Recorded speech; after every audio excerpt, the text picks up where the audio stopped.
welcome to the It's All About Missions video. And this week we're going to do another missionary biography. And this week we're going to look at missionary Keith Falconer. Now Keith Falconer, you may not be very familiar with him, but he was a man who was very smart, very wise, but he went to Arabia. He went to Yemen. He saw the provinces of Arabia and said there's a need for the gospel there. And he purposed in his heart to go to preach the gospel there. And he would go and he finished his studies. He knew that God wanted him to go to Arabia. After that, he was eat up with learning, and he learned the language and learned Arabic as best he could because he wanted to go and take the gospel. He wanted to open the doors to get the gospel all throughout Arabia. And sadly, the truth is he went to outside of Yemen in an area called Aden for a while and surveyed the area. He had looked there, but he wanted to settle just a little bit further out because he wanted to reach into the interior. He wanted to reach all through Saudi Arabia and all that provinces there from Yemen to Oman to Saudi Arabia, all those areas through this area, because where he was going at Sheikh Othman, where he wanted to settle, is an area where a lot of camels traveled through, and there's people where he could share the gospel with. And he desired to go, and he came back to finish raising a little bit of support and to go back. And he really wanted people to go. He was trying to find people to go. He was trying to urge people to go. And he had a heart. What's really sad, though, about his story is he only really spent about 10 months total in the country of Arabia. Because when he came back from Arabia, when he came back and first began to settle, he was hit with fever after fever and sickness after sickness. And he only spent about 10 months there. But his desire and heart was that all of Saudi Arabia, all of the Muslims, he really wanted to see Muslims with Christ. And one of the things he said, and I love this, and I'm going to quote it here. I had to read it from the book about Keith Falconer, but I really love what he has to say. This is an address he made. He says, "We have a great and imposing war office, but a very small army. While vast continents are shrouded in almost utter darkness, and hundreds of millions suffer the horrors of heathenism or of Islam, the burden of proof lies upon you to show that the circumstances in which God has placed you were meant by Him to keep you out of the foreign mission field." What he's saying here is he was urging people to give their life to missions, to go take the gospel to Muslims and all around the world. And what he's saying here is we have a large war office. We have a lot to get done in this world. And we have a big war. We have such a small army. So few people are willing to go and preach the gospel. He said, so the burden is, the proof should be this.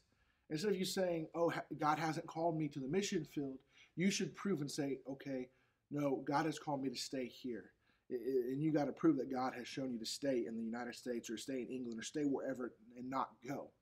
His mindset is you should be going unless God tells you to stay. We as Christians should have that same mindset. And oh, what a heart and what a mindset we should have. That, unless God tells you otherwise, we should do everything we can to get the gospel all around the world.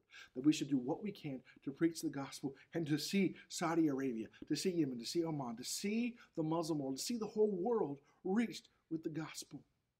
And this man, although his work was brief, it resounded because he had this heart to see the world reach with the gospel.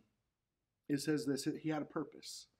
His purpose, although he didn't see many souls saved or a lot of work done in Arabia, he did do one thing. He called attention to the need in Arabia. And people saw the need. People began to go because of his heart. And what a man of faith. What a man of desire to see the world reach the gospel. And may we give our lives to do the same thing. That we may say, you know what? People are dying and going to hell all over the world. Let me give my life to go and take the message of salvation to people in Yemen, to people in Oman, to people in Saudi Arabia. To go and take the gospel all around the world. It says this, that every future missionary to Arabia and every friend of missions who reads Falconer's life will approve the appropriateness and inscription on his grave at Aden. There's a grave. It says this, the dear memory of Keith Falcon, the third son of the Earl and Countess of Kintore, who entered into rest. And then at the very end he says this, it gets his date, May 11th, 1887. He was 30 years old, only 30. It was my age when he passed. But it says this, if any man serve me, let him follow me. And where I am, there shall also my servant be. If any man serve me, him will my Father honor. He said this, look, if he gave his life. He did everything he could, and yes, though his labor was few, or not long, his desire was that the world would reach the gospel. Oh, may we have that same heart. Oh, may we have that same desire. Oh, we like Keith Falconer and look at the world, look at the Muslim world, and see the need all around the world. See Saudi Arabia, see these people that are dying and going to hell and don't know the truth, and say, I will go. I will give my life.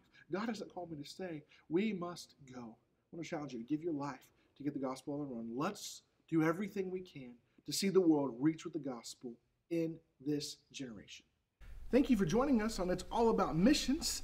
And if we'd like for you to go and to like the video you just watched, but also if you could do us a favor and subscribe to our channel, this will help you know when we post new videos and new things and new content here that you can follow and you can watch. One other thing to note here, as you can see, we've got the opportunity for you to go back and watch previous Country of the Week, Country Spotlights here. You can go watch those. Or down here you can watch our most recent missions video, missions updates videos, and go to those. But thank you again for joining us, and please invite your friends to come and to watch these videos, and let's see the world reached with the gospel in this generation.